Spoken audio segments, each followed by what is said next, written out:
Mi sono innamorato della musica da camera a un concerto di musica sinfonica. Ero al Teatro Verdi e suonavano il triplo di Beethoven, sono i trio di Trieste. E io dall'alto vidi con entusiasmo queste 3 persone che senza uno spartito, ma suonando a memoria e con un cenno del capo e del corpo si trasmettevano il messaggio di cominciare, no? Quindi c'era questa fusione straordinaria, mi innamorai della musica, feci domanda per entrare, era impossibile perché la società dei concerti aveva una sede piccola che quindi non accettavano soci.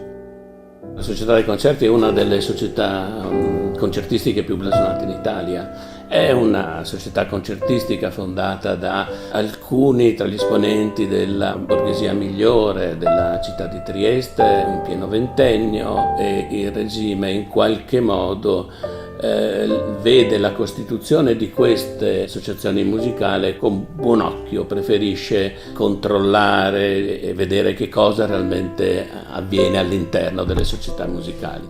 La società dei concerti è nata nel 1932 e continuò la sua attività anche negli anni della guerra. Anche nel 1943, dopo il grande bombardamento su Trieste, la gente continuava ad andare a teatro, andava nei rifugi e andava a sentire musica.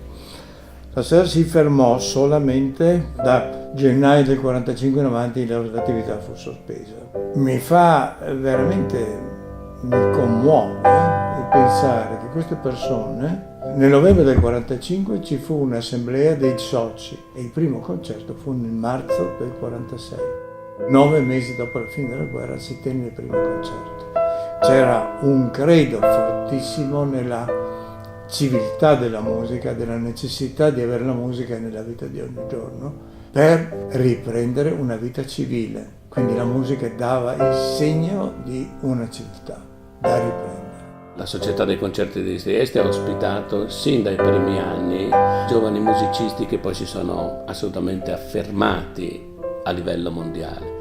Il giovane Arturo Benedetti Michelangeli, che è già presente nei programmi della Società dei Concerti dopo soli 3 anni dalla Costituzione, dei Berliner con von Karajan, che ricorda con piacere von Karajan il concerto che tenne qui.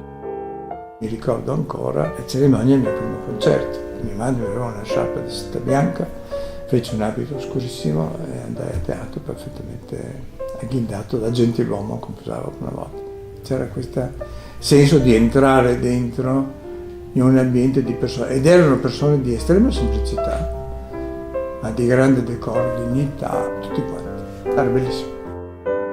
La Società dei Concerti ha avuto un pubblico straordinario. Negli ultimi anni del 90 eravamo intorno a 2000 abbonati, a 2000 soci. Attualmente siamo assestati intorno ai 600 che frequentano puntualmente le nostre sale. Io mi sento ancora oggi onorato di far parte della società dopo 63 anni che ne sono socio, ma sento l'onore di far parte di queste persone che volevano la cultura, che ritenevano che la cultura fosse un elemento base della civiltà di ogni giorno. Una città oggi moderna, una città ha capacità attrattive se riesce ad offrire, oltre alle cose che la natura ha messo a disposizione di questo territorio, che è stupendo, che è splendido, pensiamo al mare, pensiamo al Carso, ma è soprattutto l'aspetto culturale. Sicuramente Trieste ha una capacità attrattiva e noi